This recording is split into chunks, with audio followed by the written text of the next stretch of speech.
అందరికీ నమస్కారం. మీడియా మిత్రులకు, వివేకానంద కాలనీ కార్యకర్తలకు, అభిమానులకు, అలాగే మన రాష్ట్ర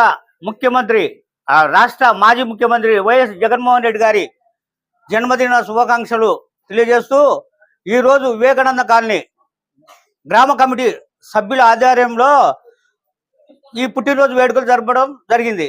అలాగే నిన్న మా రాచమల్ల శివప్రసాద్ అన్న గారి పుట్టినరోజు కూడా ఘనంగా వివేకానంద కాలనీ నుంచి ఘనంగా జరపడం జరిగింది. అలాగే ఈరోజు మన మాజీ ముఖ్యమంత్రి జగన్మోహన్ రెడ్డి చేసిన అభివృద్ధి కార్యక్రమంలో ప్రతి ఒక్కరూ కమిటీ సభ్యులు మేము జగనన్నకు సైనికులుగా పనిచేస్తాము, ఖచ్చితంగా మమ్మల్ని మీరు మీ కమిటీలో చేర్చుకోండి, ఖచ్చితంగా మీరు చేర్చుకోండి అని పదే మన ఇంటి దగ్గరికి వచ్చి, అన్న నా పేరు పలాని పేరు, నా పేరు రాసుకోండి, నేను జగనన్న సైన్యంలో ఉంటా, సోషల్ మీడియాలో కానీ మహిళా విభాగంలో కానీ ప్రతి ఒక్క దాంట్లో అయినారు. అయినా ఈరోజు కూడా పిలిచినంతలకే జగనన్న పుట్టినరోజు, జగన్మోహన్ రెడ్డి గారి పుట్టినరోజు సందర్భంగా ప్రతి ఒక్కరు వచ్చి మన ఈ కార్యక్రమాన్ని విజయవంతం చేయడానికి ముఖ్యమైన నాయకులు మా గ్రామ కమిటీ సభ్యులు. అందులో మేము ఖచ్చితంగా జగన్మోహన్ రెడ్డి పుట్టినరోజుకు ఇలాగే సేవా కార్యక్రమం చేయడానికి సిద్ధంగా ఉన్నాం. అందులో మన మాజీ ముఖ్యమంత్రి జగన్మోహన్ రెడ్డి చేసిన అభివృద్ధి కార్యక్రమాలు చాలా ఉన్నాయి కాబట్టి అందరూ పథకాలకు ఆకర్షితులై ఖచ్చితంగా జగన్మోహన్ రెడ్డి 2029లో ఖచ్చితంగా జగన్మోహన్ రెడ్డి ముఖ్యమంత్రి అవుతాడు. మా ప్రసాద్ రెడ్డి అన్న, రాచమల్ల శివప్రసాద్ రెడ్డి అన్న ఖచ్చితంగా ఎమ్మెల్యే అవుతాడు. మనకు ఖచ్చితంగా మంత్రిగా మన పొద్దుటికి వస్తాడు ప్రసాద్ రెడ్డి అన్న, దాంట్లో నో డౌట్స్.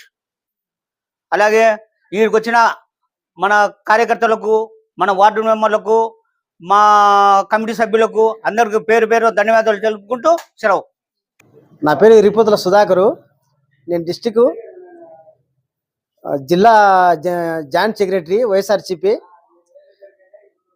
మన పుదుటూరులో వివేకానంద కాలనీలో 11వ వార్డు మాది. మా గ్రామ సభ్యులంతా కలుసుకొని జగనన్న పుట్టినరోజు జరుపుకుంటున్నాము. అలాగే నిన్నటి దినము మా మాజీ ఎమ్మెల్యే గారు రాచమల్ల ప్రసాద్ రెడ్డి గారు నిన్న ఆయనది ఘనంగా జరుపుకున్నాము. ఇలా ఆయన మళ్ళీ 3వ సారి ఎమ్మెల్యేగా గెలుస్తాడు, మంత్రి అయి వస్తాడు, జగన్ సార్ సీఎం అవుతాడు, మన సన్నుల కష్టాలను తీరిపోతాయి, మనమంతా క్షేమంగా ఉంటామని చెప్పి కోరుకుంటున్నాము. ఇక్కడికి వచ్చినటువంటి మా వివేకానంద కాలనీ ప్రజలకు అందరికీ నమస్కారము. ఇక్కడ జగనన్న పుట్టినరోజు సందర్భంగా మేము కేక్ కోసి వేడుకలు చేసుకుంటున్నాము. రాచమల్లన్న పుట్టినరోజు కూడా నిన్న వృద్ధాశ్రమంలో మా అన్నకు బాగా కేక్ కోసి గ్రాండ్ గా సర్ప్రైజ్ చేశారు. చాలా బాగా చేసుకున్నాము. మా జగనన్న చేసే అభివృద్ధి పథకాలన్నీ చాలా బాగా చేశారు కాబట్టి నెక్స్ట్ సీఎం గా మా జగనన్నే వస్తాడని కోరుకుంటూ మేము గెలిపించుకుంటామంటూ మేము కోరుకుంటున్నాం.